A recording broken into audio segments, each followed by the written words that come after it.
by way of Mount Enterprise, Texas. I'm so glad to be here in Center, Texas today with Representative Ballot, our Royal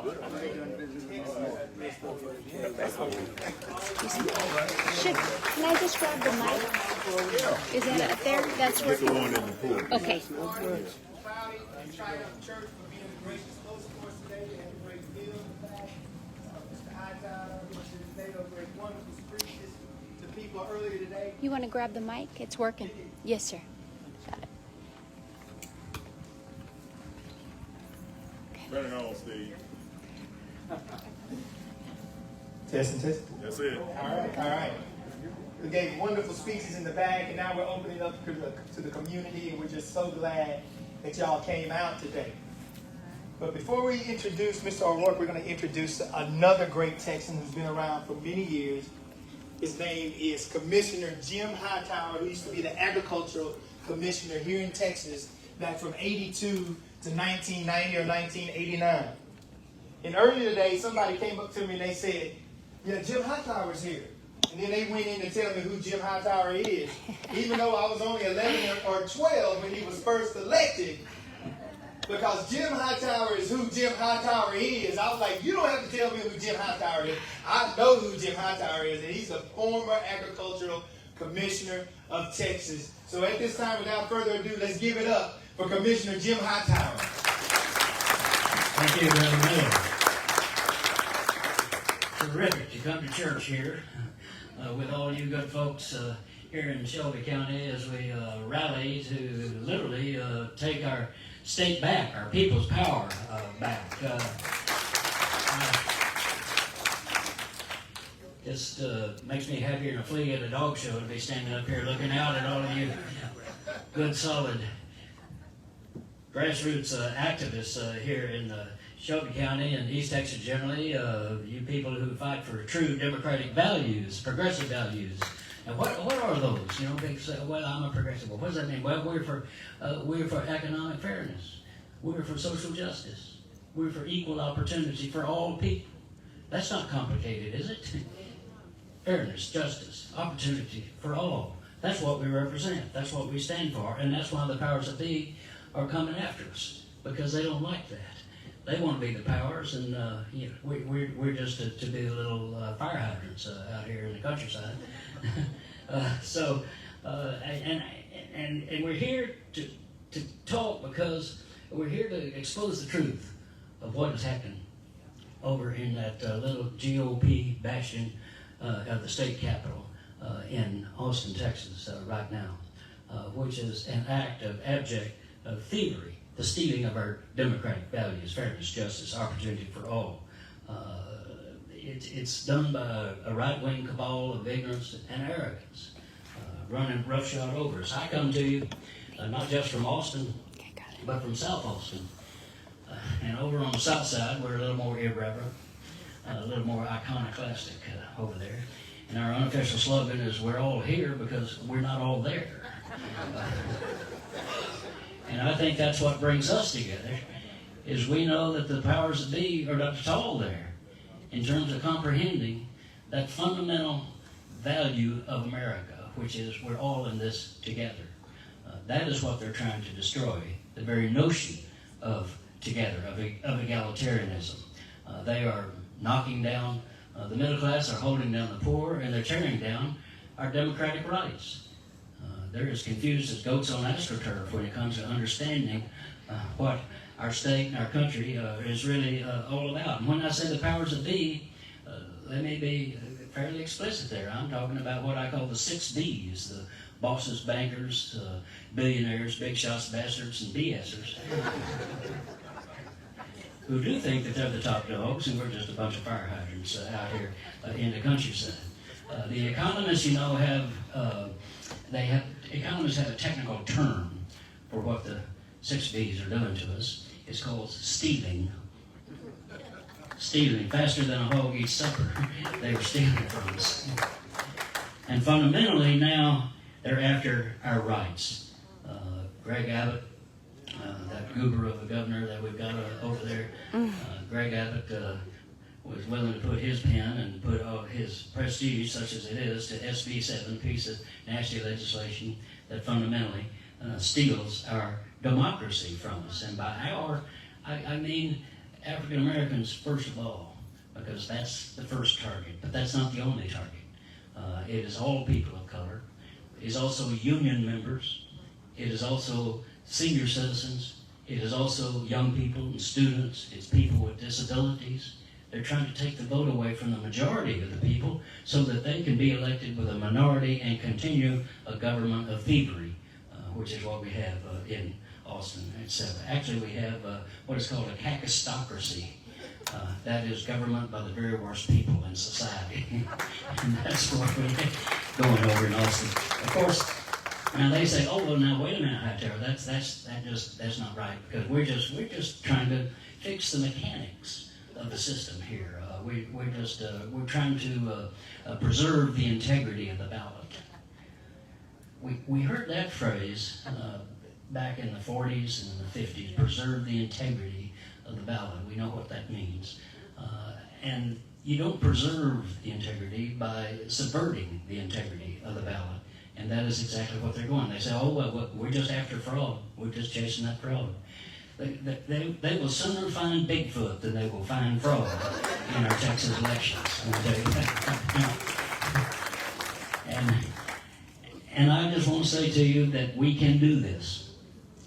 This being what Beto and I are doing. Beto's leadership through the power of the people, going out into the countryside, going to places that hadn't seen Democratic candidates and Democratic officials coming through because our own party abandoned the rural areas in our state, and that's why we've been losing the rural areas in our state, but we're not there.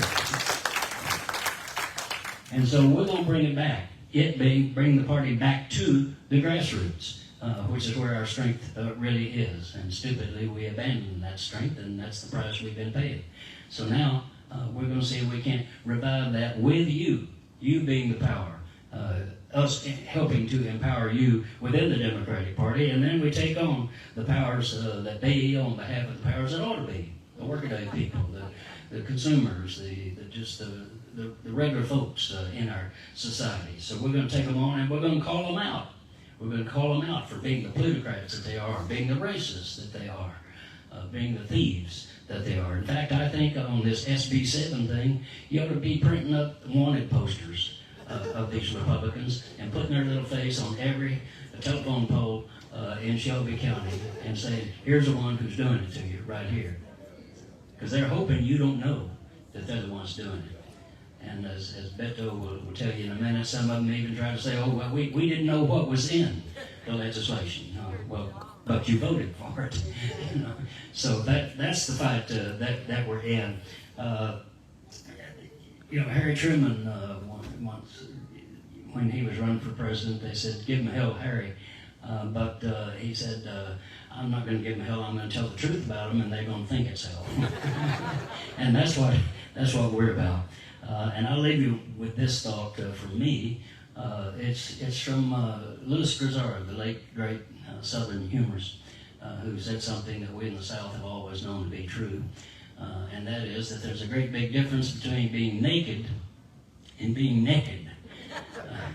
Being naked means you have no clothes on. Being naked, that means you have no clothes on and you are up to something. So we got to get naked together. So let's do that. And a fellow who has been doing that for years, as a member of Congress, as a candidate for the U.S. Senate, and now continuing. We often have candidates and then they become, if they don't make it, or even if they do and they serve a while, then they drop out and they become lobbyists. They say, I'm going to spend more time with my family. The family is the lobbyists. and they disappear on us. Well, this guy has not disappeared. He has reappeared and reappeared and reappeared because he believes in little d democracy, in ordinary people taking power. And for that to happen, we have to organize that power. And that's why we're here in Shelby County and going off down the road to Henderson and up to Marshall and down to Lufkin, and we're going to be over in Prairie View. We're going to be all over the countryside here. sort of we are circuit riders of democracy here on this ride for democracy that Beto has put together. So let me bring you up Beto O'Rourke, our champion for liberty and democracy in Texas.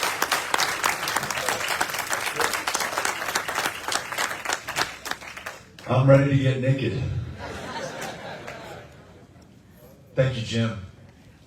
And Reverend Miller for getting us started and organizing us and bringing us all together. And most importantly, to Bishop Cloudy, in whose church we are congregating right now. And he's at the back right here. Thank you, Bishop.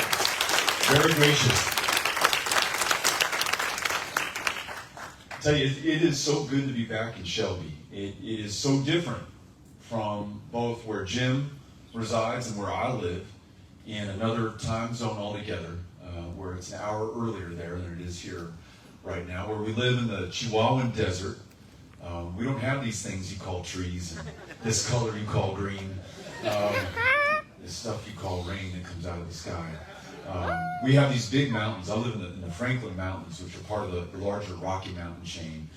I am closer, and you may know what this feels like, I am closer to the state capitals of New Mexico, Colorado, Arizona, and Chihuahua than I am to the state capital of the state of Texas. Growing up, it's an 8.5-hour drive from Austin, and so just about no one ever made that drive if they could sit in their air-conditioned offices in the Capitol and, as Jim said, listen to the lobbyists who sign their checks and give them their orders. Coming out to little old El Paso, one of the poorest urban counties in America, and taking on some of the real challenges that we face, that just wasn't in their interest. There's no mission accomplished banner that would fly behind them. There's no ribbon cutting ceremony for them to attend. There's no big paycheck or donor's contribution that they could look forward to. And so it was a rare thing when someone in a position of real power or prominence would come out and see us in El Paso. One of those who did was Jim Hightower when he was the commissioner. Steve said, and we are roughly the same vintage. I was born in 72. We would see Commissioner Hightower come out to El Paso. And I remember because my dad was a county judge in El Paso back in the last heyday of the Democratic Party. And it was the heyday of the Democratic Party because of people like Jim Hightower. He didn't stay in Austin. He'd come out to El Paso. And then he'd go to Loving County and Culberson County. He'd go up to Amarillo and Dalhart and Boys Ranch and Pampa. He'd go over to Wichita Falls. These are all the communities that we have seeded, given over to a party. And you know what, folks? Not only are we not contesting the vote, but because Democrats don't show up, Republicans don't have to either. There's no natural predator out there for them to confront or to contest on the ballot. So they're not holding meetings like these and listening to their constituents and learning what's most important for those whom they have sworn to represent and to serve.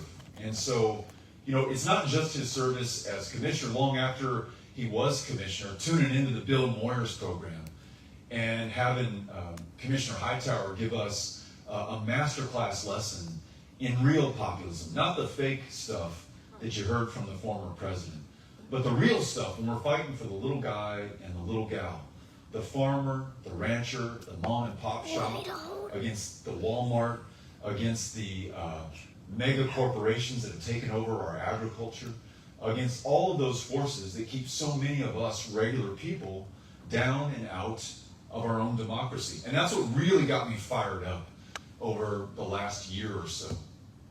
It was the big lie told by our former president that somehow he was denied a victory because of widespread fraud perpetrated by African-American voters in Detroit and Philadelphia and Atlanta, Mexican-American voters in Phoenix, Arizona. Watch out for them. And that's why those 4 states are the 4 states that Donald Trump and his personal attorney, Rudy Giuliani, attempted to overturn the vote, premised on this lie, this big lie. Watch out for those voters of color. They'll steal those elections. When we know, truth be told, it was those voters of color who propelled the victory of Joe Biden in this last election. Voters of color who over the last century and a half have overcome every manner and means of not just voter suppression, and Jim will tell us it's a lot more than suppression. It's outright theft. It's keeping people down by the force of law like Texas did in 1923 when in their infinite wisdom, the state legislature wrote the all-white primary law, which was the law of the land for 20 years until 1944, where if you were an African American in the state of Texas, you could not vote in the Democratic Party primary, which was the only party primary that counted for that. It's the poll tax, it's the literacy test, not applied equally to all, but only certain voters, and especially those of color. It's the how many jelly beans are in this jar before I allow you to register to vote here in Shelby County, or throughout the former Confederacy and the Deep South. It is those voters who overcame so much and ultimately inspired the 1965 Voting Rights Act that created the first true multiracial democracy in America. It's those voters who overcame all of that to overcome what was in their way in 2020 and make sure we could have a president who represented all of us, who believed in democracy and in the right to vote, and these fundamental values that Commissioner Hightower just articulated. And it is those voters who have become the target of the former president. His outrage, his hatred, his malicious lies, picked up and carried not just by his supporters across the country in the tens of millions. And I got to tell you this real quickly, I don't judge them. I don't necessarily blame them. When the most powerful man on the planet continues to tell a lie over and over again, we can understand how some of our fellow Americans, perhaps of good faith and goodwill, might believe him. But what I can't forgive is the junior senator from the state of Texas, or that junior senator from the state of Missouri, or the dozens of other members of Congress who, even after the citadel of our democracy, the United States Capitol, was attacked by a mob who killed 5 people as they carried in that Confederate battle flag, including a police officer who gave his last full measure of devotion for his country and our democracy as he died trying to defend the members of Congress inside that chamber. And the then Vice President of the United States of America, for whom was constructed a public gallows, literally with the noose waiting for his neck. And you heard the chants of the protesters and the marchers and the seditionists inside the Capitol, "Where is Mike Pence?" That Capitol police officer laid down his life for him and could have cared less that he was a Republican. Laid down his life for the Democratic members of Congress, did not care for their party affiliation or about their party affiliation. He was just doing his job, perhaps the most important job. That big lie told over and over again that inspired that insurrection, carried now by those in positions of public trust and power, who even after that insurrection attempt voted to overturn the election in the same chamber where they were nearly murdered where they sat. That big lie has now inspired voter suppression or election tampering or ballot thievery legislation in 47 different states in the Union. And nowhere more pernicious or ugly or cruel than right here in Texas, because this is already the hardest state in the country in which to cast a ballot or to register to vote. In the year of our Lord, 2021, you cannot register to vote online. Although you can in almost every other state, but you can't do that in Texas. 750 polling places have been closed over the last 8 years in this state, twice as many as the next closest state, most of them concentrated in the fastest growing black and brown neighborhoods in the state of Texas. We have a voter ID law where you can use your license to carry a firearm to prove who you are at the ballot box, but you may not use your student ID at Lamar University or the University of Texas at El Paso or any institution of higher learning across this state. And the way that our congressional districts have been drawn has been described not by Jim Hightower or Beto O'Rourke, but a 3-judge federal panel nominated by both Republican and Democratic presidents as a racial gerrymander, because members of Congress in this state choose their voters instead of the other way around. And some have cynically decided that if you are black or you are brown, you are a threat to them. So they will draw you out literally of your congressional district to diminish the power of your vote or the likelihood that you will vote at all. And some have logically concluded, maybe I shouldn't vote after all if they're making it this hard. And if I have my power diminished in this way. That's the floor. That's where we already were. On top of that, this bill, SB 7, they canceled Sunday morning voting. Well, that's been a tradition in Texas for as long as I can remember. that makes those who have a disability disclose the personal private medical information surrounding their disability before they can request an absentee ballot and vote by mail. Forever in Texas, if you had a traumatic amputation from your service in Korea or Vietnam, if you have schizophrenia or clinical depression and you're not comfortable going into that polling place, if you have a severe form of cancer that has left you immobile, all you have to do is ask the local elections administrator here in Shelby for an absentee ballot, and no questions asked, we take your word for it, because as Jim said, the incidence of voter fraud, including in mail-in ballots, is 0.00004%. You're more likely to be struck by lightning in Shelby County than you are to encounter that voter fraud. So we never asked you before. But now, for some reason, those in power don't want you to have the ability to do that. So that Vietnam veteran, that Afghanistan veteran who came back with traumatic brain injury, or the signature wounds of service and battle and combat and service to this country, will no longer take their word for it. We'll ask them to prove it. And most alarmingly, SB 7, the elections bill in Texas, reserves the right to the state of Texas to overturn any election not of their liking. On its face, that's nuts. And it's so bad that when confronted by this bill that he voted for, an East Texas Republican representative said, I find that proposition horrendous. Didn't realize that was in the bill that I had supported. He didn't suddenly get religion. What he did is he heard from you and others in his community, his constituents, those whom he should fear when he comes back on the ballot in 2022. And recognizing that the singular imperative of every person in elected office is to get reelected is threatened by those who are not so happy about the fact that he's trying to overturn democracy. Well, all of this was making me so mad in my home in El Paso, and I found myself yelling at the TV, cursing the dog, and just feeling close to despair.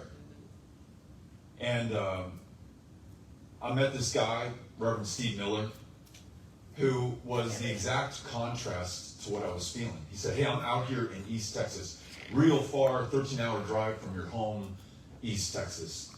And I think there's a solution to this.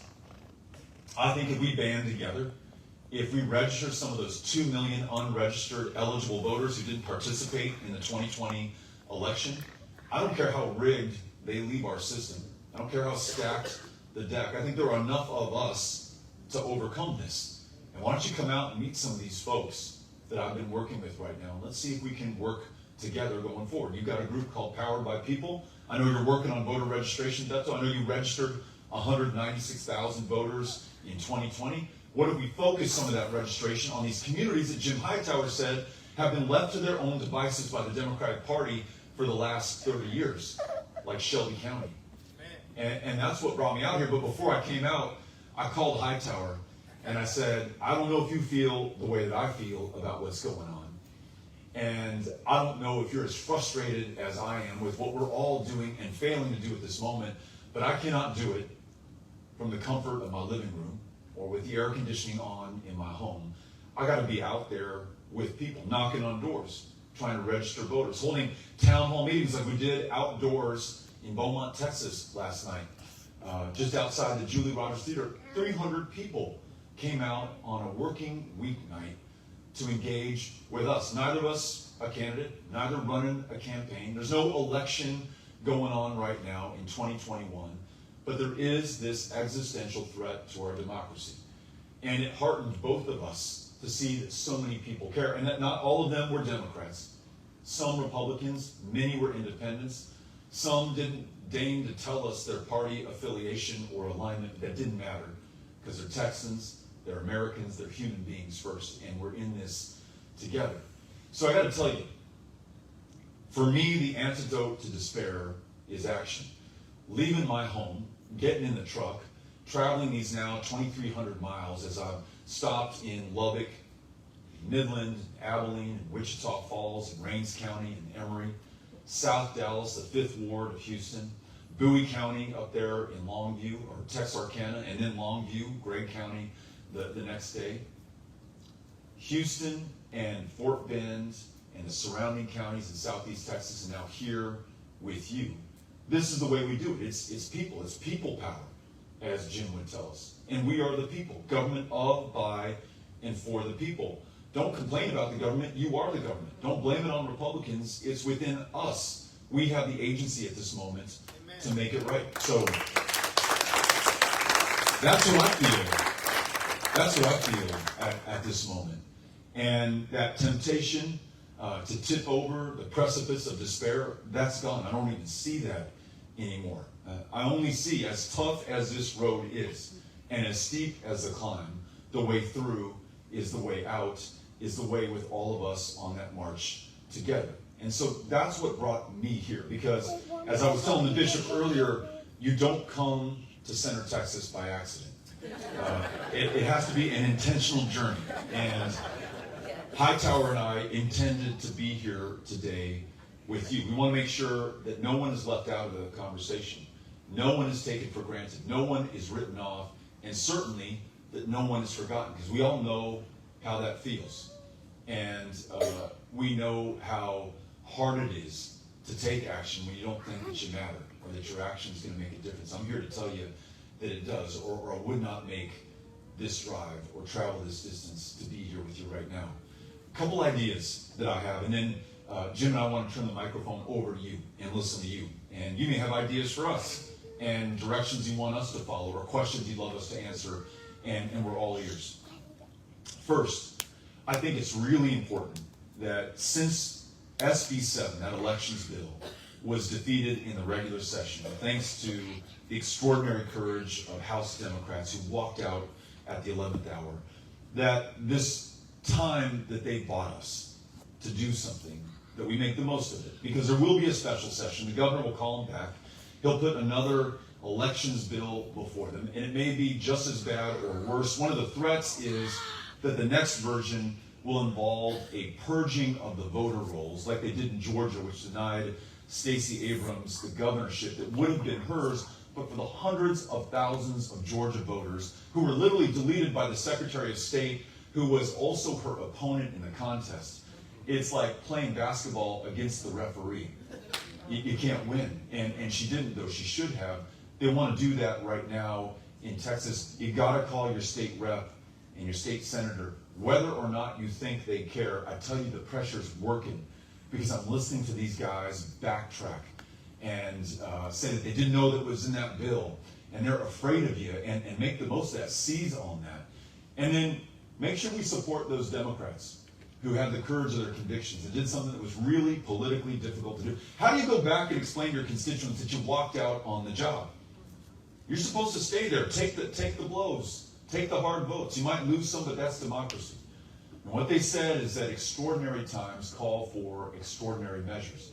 And when you seek to dismantle our democracy before us, when you won't even listen to us or allow us to sit at the table with you when you're writing the legislation, then we're going to walk out of this joint, and you can have it to yourself. And that's exactly what they did. So let's make sure that we support them too. That's the first thing that we can do. Second, there is an answer to this challenge, and it exists in Washington, D.C., and it's going to require all of us calling on those in Washington, D.C. And I won't ask you to call Ted Cruz, because with inspiring sedition and then going to the Ritz-Carlton in Cancun when Texas freezes over, he's got a lot on his plate. He's a busy guy, and he may not have time for your call. But I do want you to call someone who is interested in what you think, and that's President Biden. You know, President Biden, the most powerful man on the planet, has the ability, I believe, to compel the members of the Senate to pass the For the People Act. Now, this bill would do away with all that voter suppression or voter thievery that we're talking about. It would make voter registration, and the bishop just became a volunteer deputy registrar in Shelby County. It allows him to register voters, and I'm so excited that he's doing this. But as we were talking about what he can and can't do, he can register them in Shelby, but he can't register them in Jefferson. You have to go get a reciprocal VDR certificate, go to the elections courthouse, and there are all these rules that you have to learn, and these forms that you got to fill out, and this test that you got to take. And I don't want to dissuade you from doing it, because that's going to be the third thing I ask you to do. But I'll tell you what, the For the People Act would get rid of all that stuff. it would implement automatic voter registration so that when you turn 18 or you become a citizen, you're registered to vote, you're ready to go. It would include same-day voter registration. So if you move here from Arkansas or Louisiana or Oklahoma and you forgot to update your voter registration and you show up on Election Day 2022, at the polling place, they'll register you right there and you can vote in that election. No hassle, no other questions asked. It would make Election Day a national holiday. So removing some of those impediments and barriers to working Texans, many of whom are earning $7.25 an hour. I was on a voter registration phone bank with Powered by People the other day. And I was calling into Laredo, Texas. And this guy, we had his cell phone number, Carlos Gutierrez. Carlos answers the phone. I say, hey, my name's Beto O'Rourke. I'm with Powered by People. I want to make sure that you're ready to vote in the next election. And he says, I'd love to help you, boss, but I'm working my second job of the day at this Circle K. And I imagine he's making between $7.25 to $8.25 an hour. I don't have time for this. I don't have time to vote. I don't have time to register. I don't have time to participate in my democracy. What if we guaranteed that he would have the time off? That's what a national holiday would do. And then, by the way, when we get democracy and everyone voting, then we raise his minimum wage from $7.25 an hour to $15, or something that he can actually live on going forward. And this racial gerrymander that I described, or that federal judge described about Texas, we do away with that too, because the For the People Act would set up an independent, nonpartisan redistricting commission. It means that politicians like me or Greg Abbott are not allowed in the room. It is done and drawn based on lines that make sense, geographical compactness, common communities of interest, the way that democracy should work. Well, that bill has passed the House. Biden has said he'll sign it. It's on his desk. But it needs a little push to get through that Senate. And that push is you. In 1964, we had passed the Civil Rights Act as a country, but we didn't have a Voting Rights Act. And in Texas, in Mississippi, in Georgia, in Florida, in Louisiana, in Arkansas, that meant, more likely than not, if you were black, you couldn't vote. There were some counties in Mississippi, for example, where African Americans comprised 90% plus of the population, and there was not a single black voter on the rolls. It was not for any lack of love of democracy or voting, it's because they were kept from being able to vote. So Dr. King, Andrew Young, paid a visit on President Johnson, say, Mr. President, as the most powerful man in this country, you must pass this bill. And President Johnson said, I would like to, but I cannot move this through Congress. I don't think we can get it done. I do not have the power. And as they leave, Dr. King turns to Ambassador Young and he says, how about we go out there and get the president some power? And over the next year, in churches especially, just like this one, Dr. King, Andrew Young, John Lewis, Fannie Lou Hamer, other civil rights and voting rights leaders across the country spoke to folks just like us and asked them to march on the Capitol, their state capitals, the United States Capitol, to light up the switchboard at the United States Senate and House of Representatives, and importantly, the White House, and remind the president that, in fact, he does have the power, and that power is us.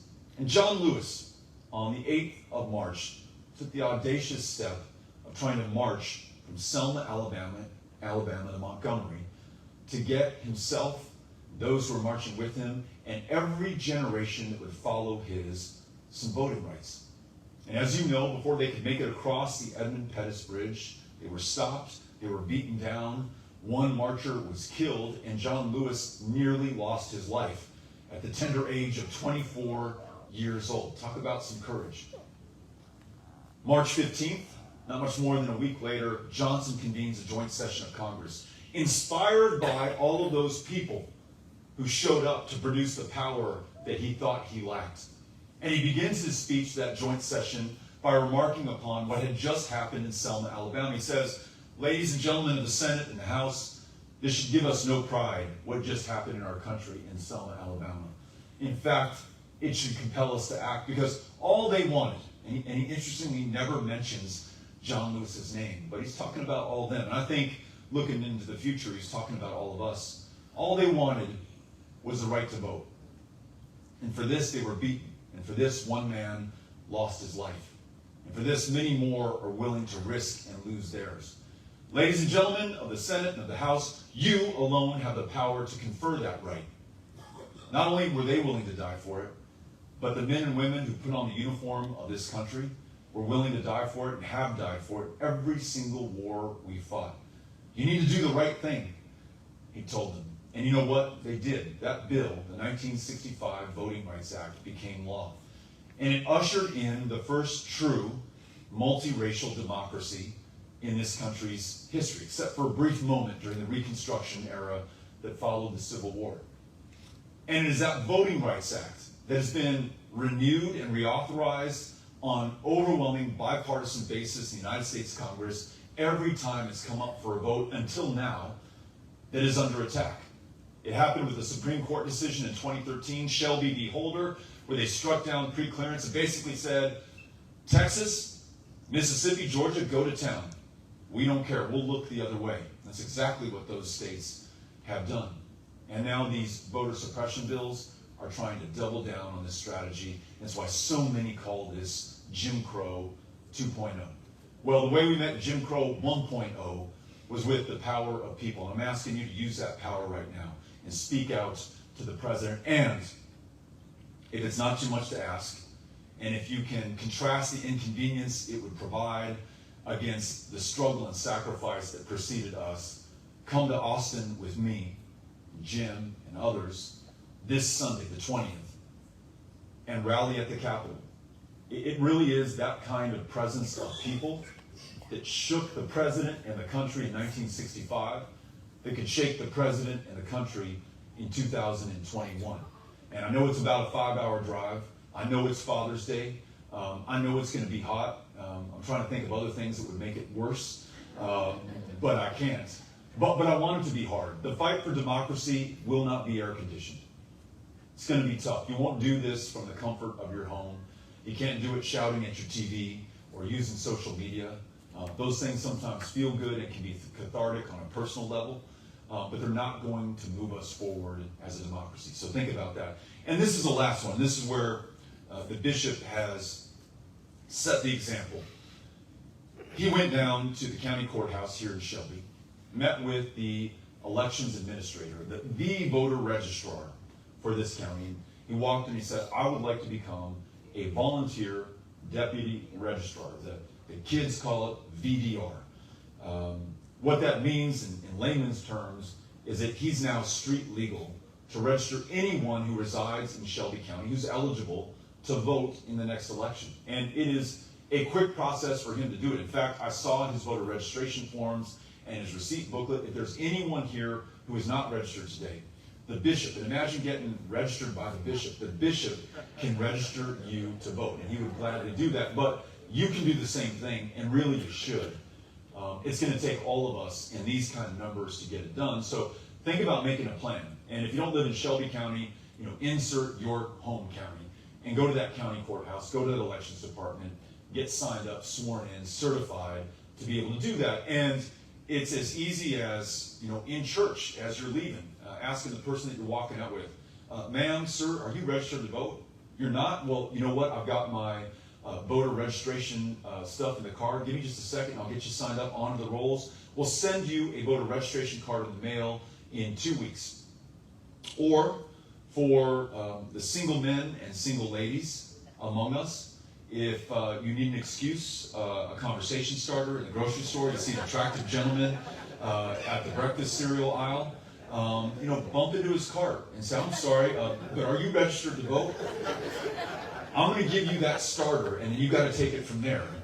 But I bet you it's going to work. There are 2 million of us who are unregistered right now in Texas but eligible. I lost to Ted Cruz in 2018 by a tenth of that number, a little over 200,000 votes. So imagine we're unsuccessful against voter suppression in Texas or passing the For the People Act in the United States Senate. We need an insurance policy. And those 2 million are our insurance policy. They tell me by their numbers that no matter how rigged the system or stacked the deck or tilted the playing field, if we bring enough people onto the rolls on our side, we can still win and prevail.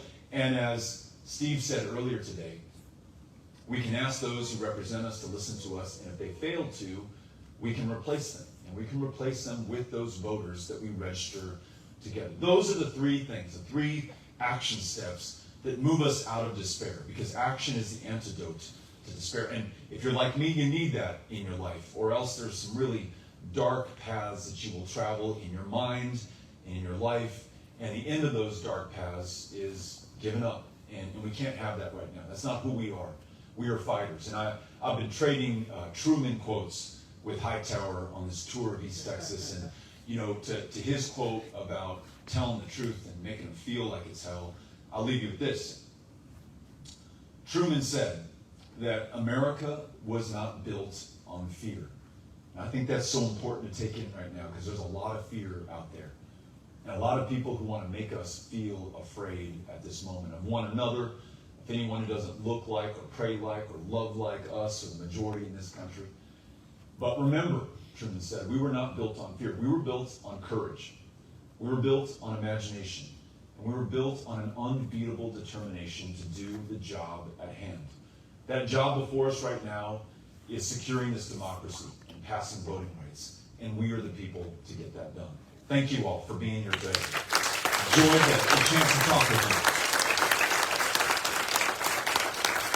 Cynthia, we've got one microphone, and what I'm going to do is I'm going to give this to Cynthia, who's on your right here.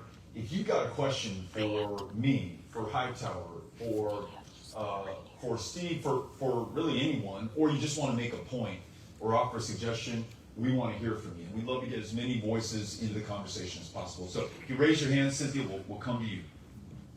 All right, I'm looking for a hand up if you'd like to say something. There we go. Which I can speak very loudly. Okay. Just number one, I do apologize for being late.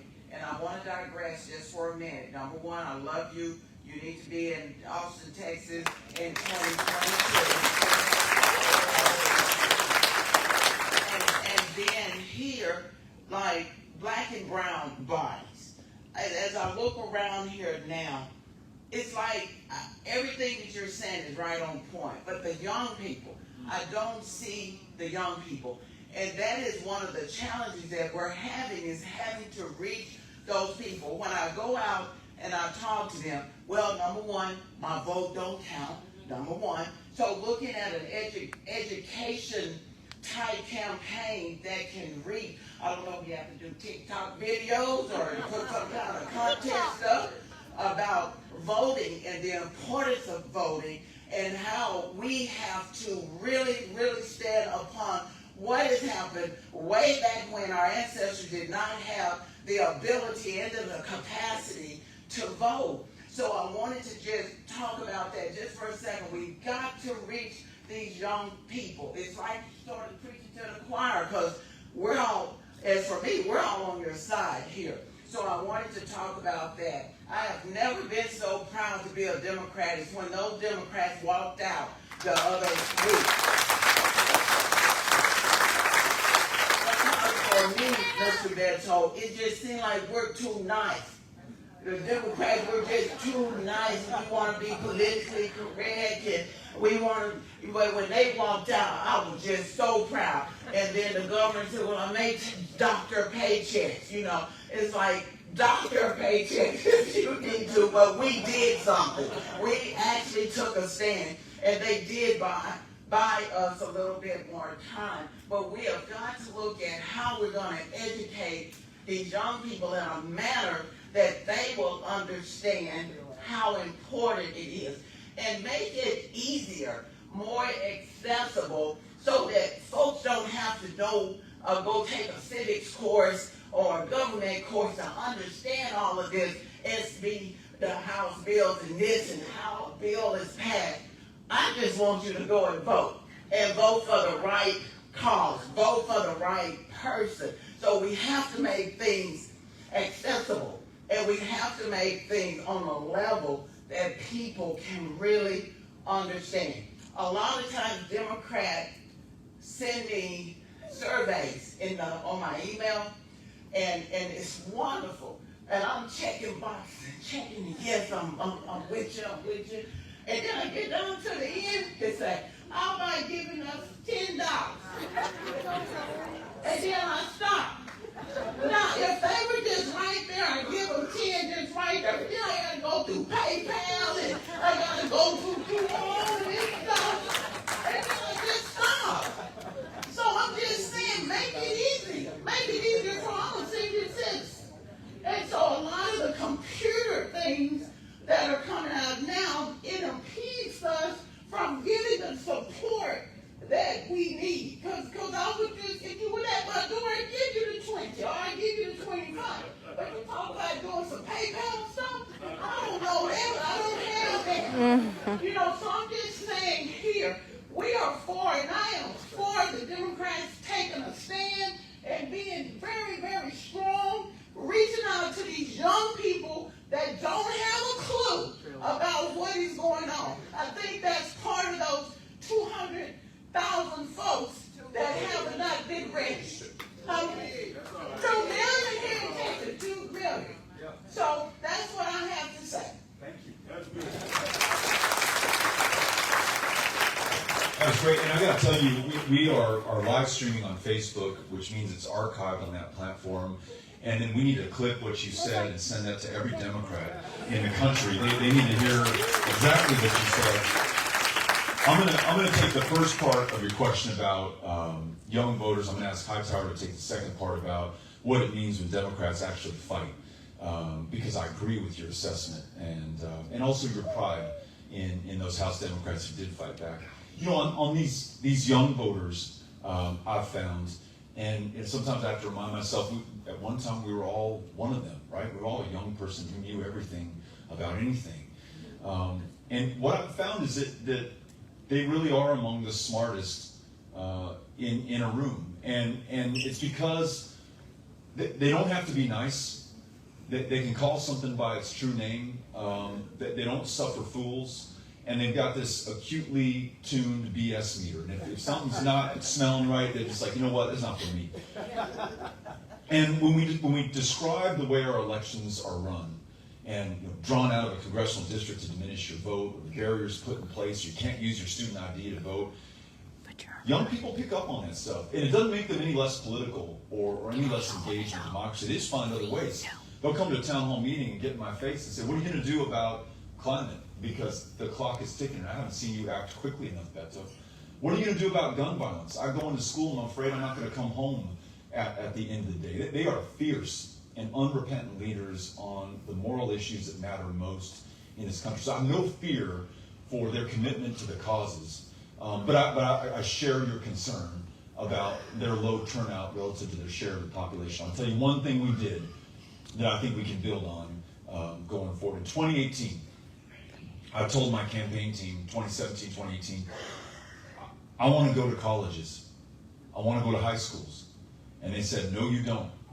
Young people don't vote. And we have limited resources and limited time in this campaign. That's when we're running against Ted Cruz. And the last time a Democrat was elected to the Senate was in 1988. So we've got to be really smart, calculated, and divide the electorate up. And you just go after those voters who voted in 8 of the last 8 elections. And my response was, well, I might not vote either if no candidate ever showed up at my college or high school and listened to me, heard me, and reflected what I said in their campaign.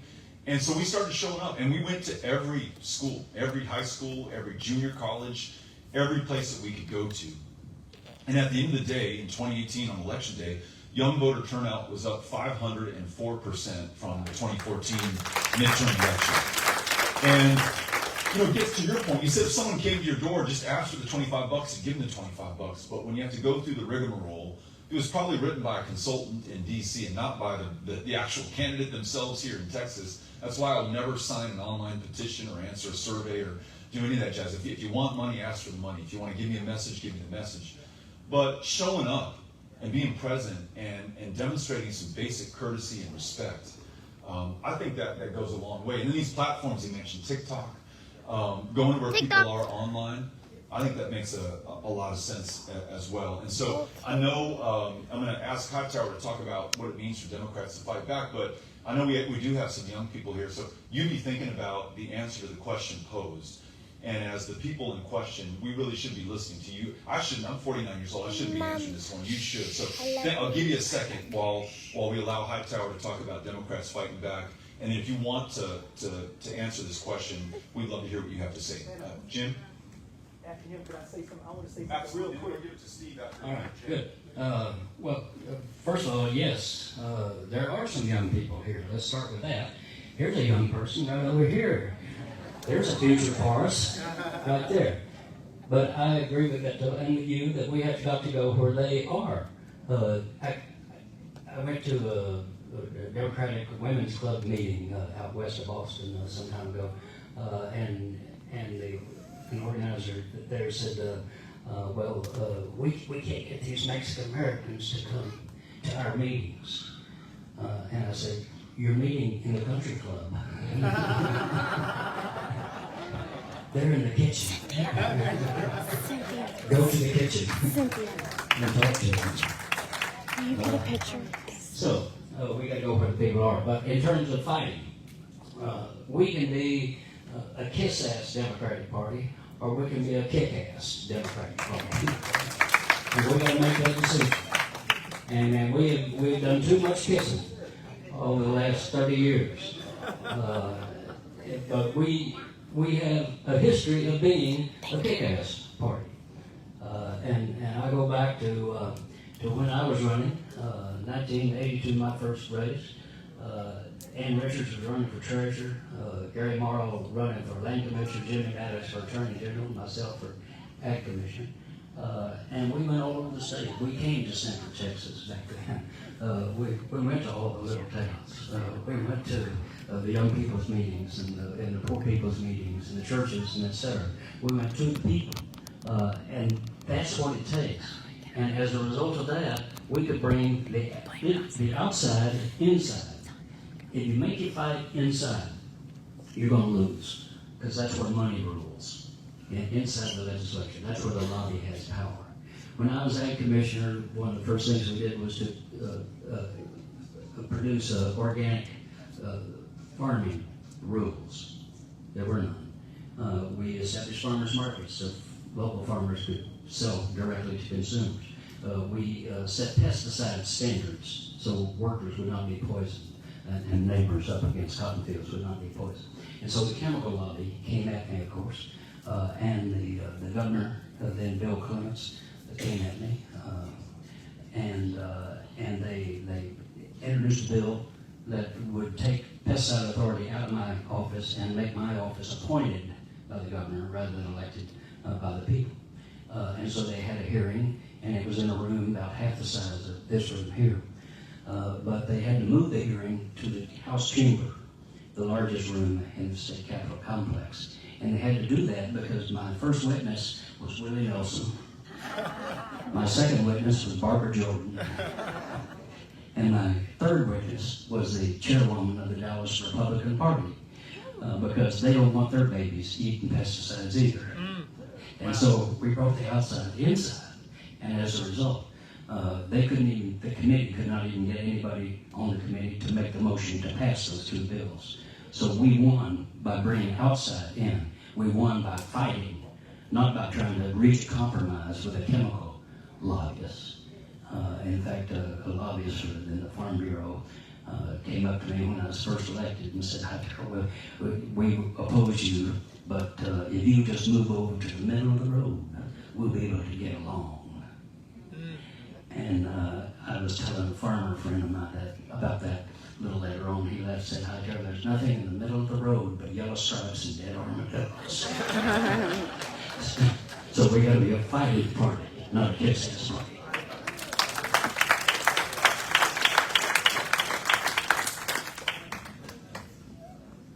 I want to say something real quick to answer your questions about bringing the young people in.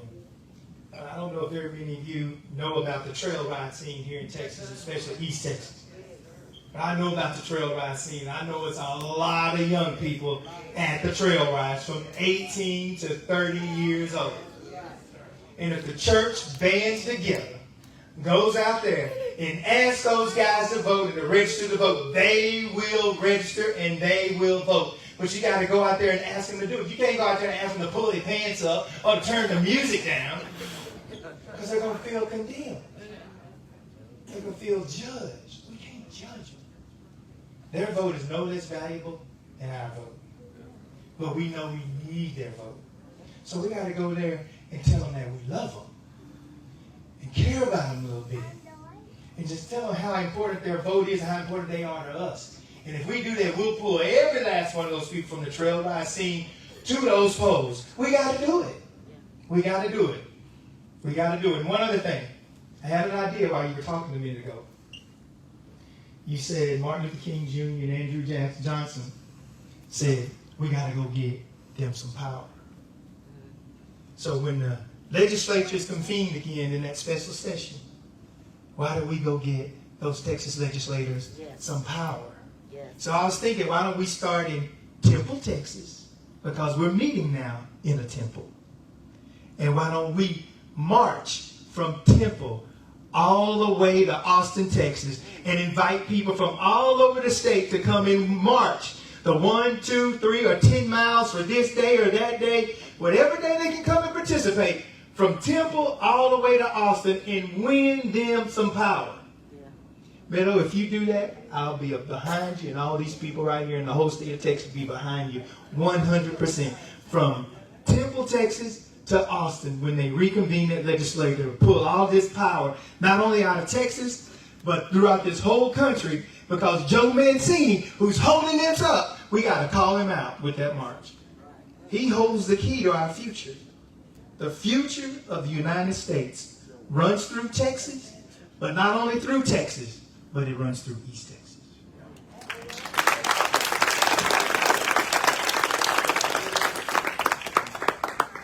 We've got a young person to answer the young person question.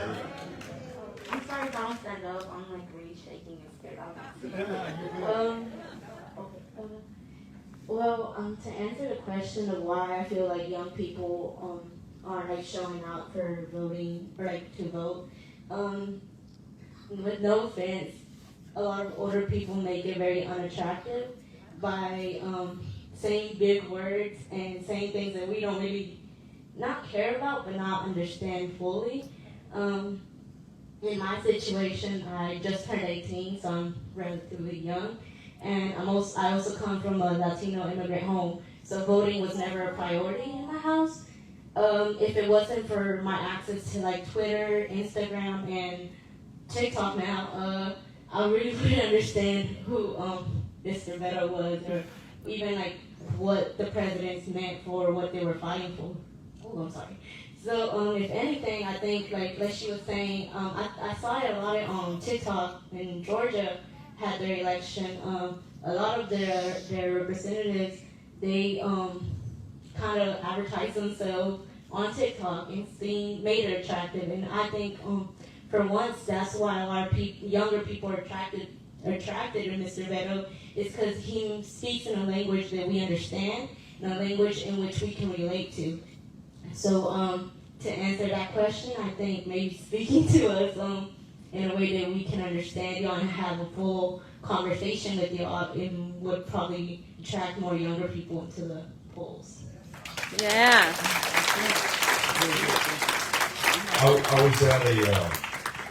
I was at a town hall meeting in San Antonio when I was running for Senate, and I told this story because Reverend Miller warned me not to swear in the sanctum and bishop. I will not.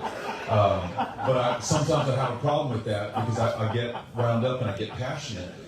And I was at this rally in San Antonio and I was fired up and I dropped some four-letter words, and really almost every time I do it, in my head I'm like, I gotta rein that in. I gotta not do that. But I just want to give you exactly what's going through my heart, and sometimes that's what it is. And so afterwards, folks will come up, they'll shake hands.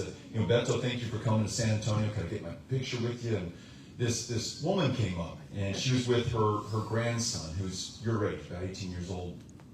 And we took the picture together, and she, as she was leaving, she said, I just want to give you some advice. I loved your message. I like those things that you want to do for Texas and the United States Senate if you're elected, but you would be a far more successful candidate if you would stop swearing and using those curse words. It really turns us off. And I said, yes, ma'am, I know, I'm working on it. And as they're leaving, the 18-year-old looks over his shoulder and he says, keep it up. I like it. So, know your audience, right? Okay.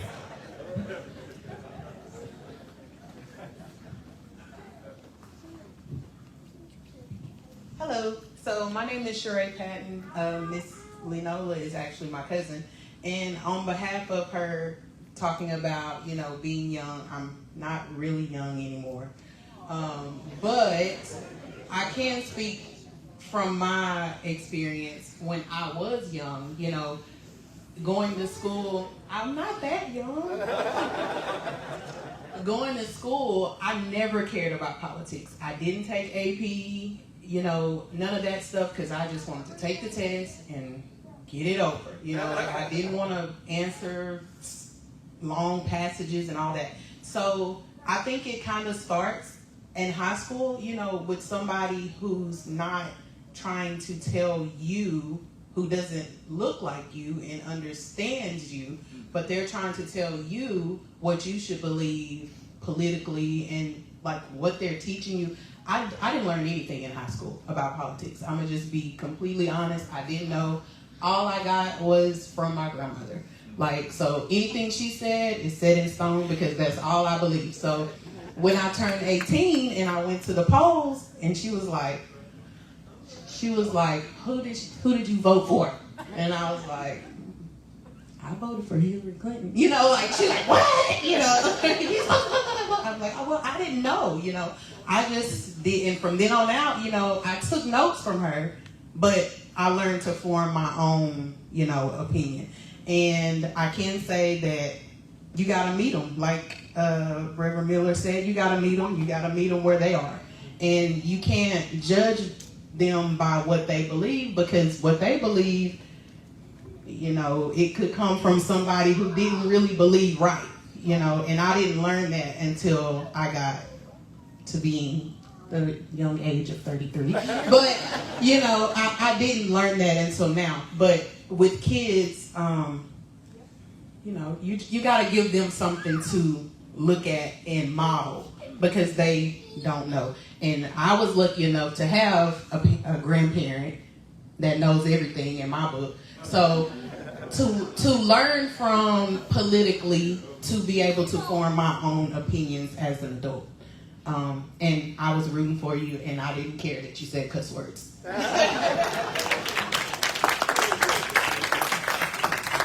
Okay, this is going to be our last question. Okay. Well, I didn't have so much of a question, but there's forgotten community that we are not thinking about. My name is Maggie. I work with the Statewide Leadership Council in Austin, Texas. I drove here today to see Beto, and I work with formerly incarcerated and people who are incarcerated who don't know whenever they come out that they can vote. And so my main goal is to travel across Texas, like Beto, looking for the formerly incarcerated. And so a lot of people don't even know that they can vote after they've completed everything. And they think it doesn't matter. So if we're sending letters inside of TDCJ saying, if you don't like what's going on in there, when you get out, you need to register to vote, and you can, as long as you're off paper. Abbott just took $250 million from TDCJ's budget to go to a border wall while we have people dying of the heat. And I know you know how hot it is in Texas. Yeah. I spent a summer in Dayton prison, and I literally thought I was gonna die. And I kept saying, if these people knew what was happening, they would do something. And now I've worked at the Capitol, and they don't. They know. We've been up there testifying, telling them the sweat just drips off of your body. So we need those people on the inside who have experienced it to come out and vote so things can change.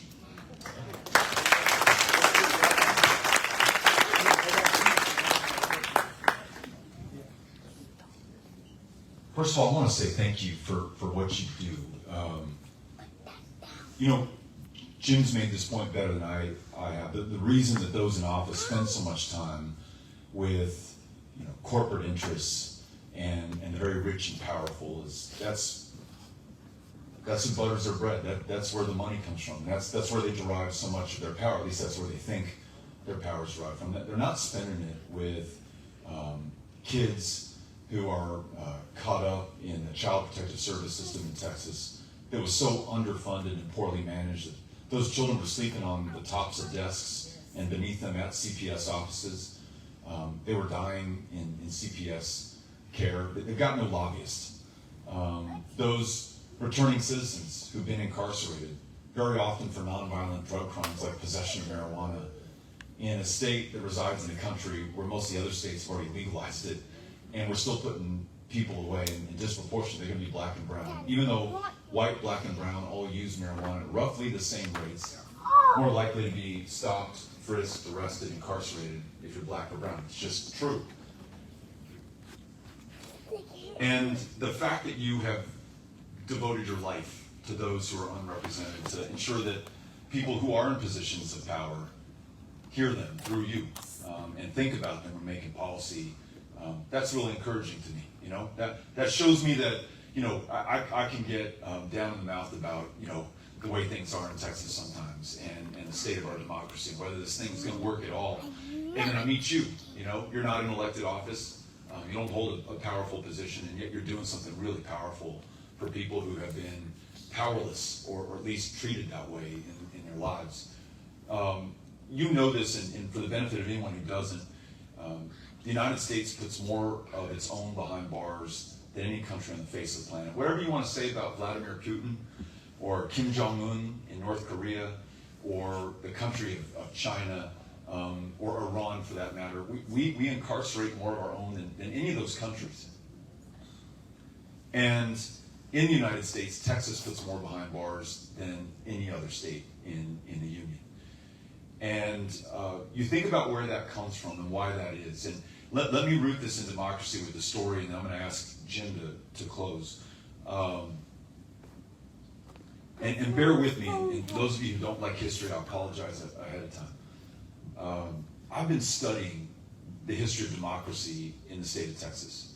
And I mentioned the 1965 Voting Rights Act and the first true era of multiracial democracy. That's not totally true. You all who know your history understand after the Civil War, the 14th and the 15th Amendments, you briefly had a multiracial democracy in the South. You had a U.S. Senator, African-American, elected from the state of Mississippi in Fort Bend County, right next to Houston, which I know your dad lives in Springs, so you're very familiar with. Fort Bend County in the mid-1870s, half of the elected officials were African-American. And so many of the white citizens formed a primary within the Democratic primary called the Jaybird Primary, where they filtered for color, for ethnicity, for race. And these Jaybirds organized and kind of turned into a militia with the threat of political violence. And they were met by, and I'm not making this up, the Woodpeckers, who were another political gang of Republicans and pro-democracy advocates, and largely comprised of pro-union whites and African Americans. And literally battle breaks out between the two. The Jaybirds are trying to get those African Americans out of office. They're trying to rig the elections. They're trying to steal the ballots, as Jim keeps warning us is happening right now. And it gets so bad that members of both sides are assassinated, and open war breaks out on election day. And the governor of the state of Texas, his name was Sol Ross, who himself was a Confederate officer during the Civil War, comes in to break up the fighting and impose a peace. And the peace consisted of ejecting every one of the Woodpeckers. Remember, those are the pro-democracy, African-American, pro-unionist, European Americans, out of the county and out of office, and allowing the white supremacist Democratic Party free reign in Fort Bend.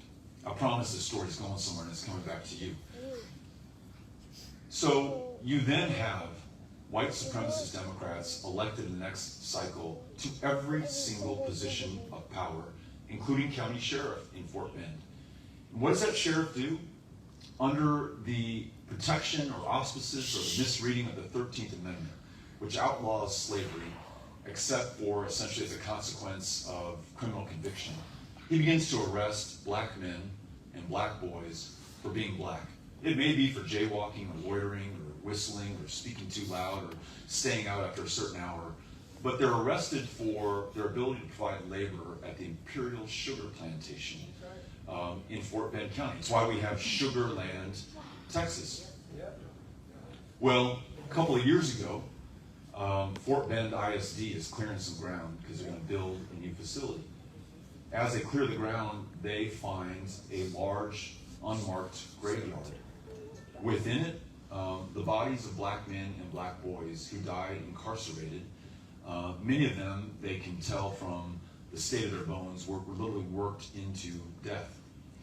That began not only the convict leasing system in the state of Texas, but it began the system of mass incarceration that brings us right to where we are today. What you described, and what I try to lay out by the numbers, is the legacy of the loss of democracy in the state of Texas. When African Americans can no longer represent themselves or vote for who would be represented, or who would represent them in positions of power, not only did they lose power, those in power literally began to kill them and treat them in this way. And that's exactly what is happening in America right at this moment. So democracy and ensuring those returning citizens have their rights restored. And as you pointed out, and I just want to echo this for anyone who's confused about it, you've been convicted of a crime. You've served your time. You're no longer on probation or parole. You're off paper. You're off paper.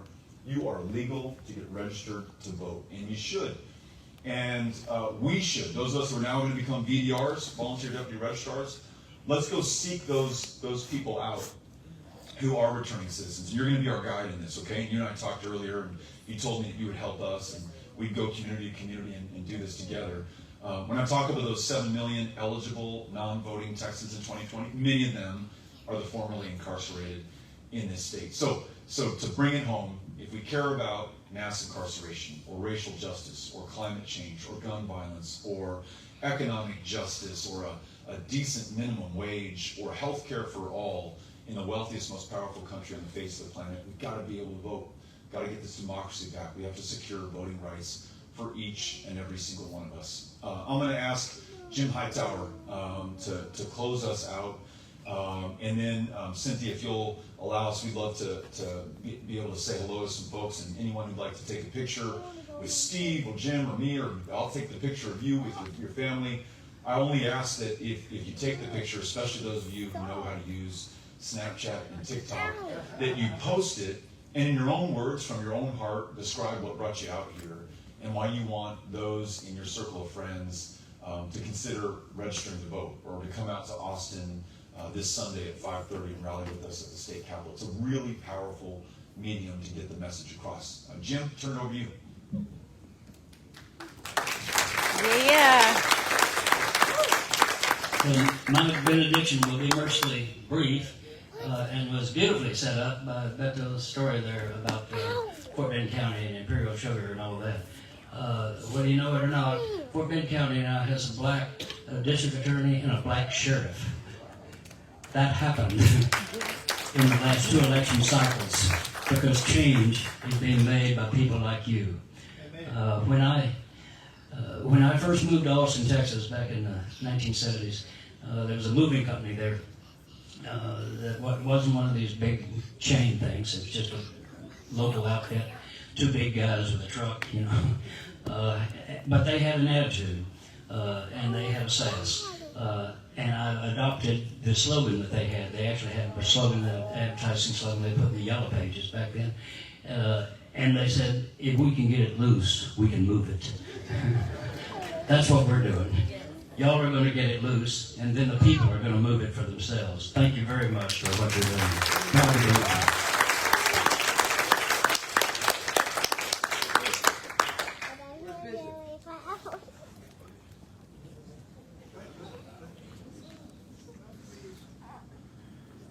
Wonderful. Thank you for coming out. This was such a great meeting. I really enjoyed listening to everybody, and we are happy to stay around and say hi and take a picture if you'd like to. We'll just be right up here. Bishop, is that okay? I think he stepped. There he is. Bishop, is it okay if we stay here to take some pictures? Sure. Okay. Thank you very much. Thank you.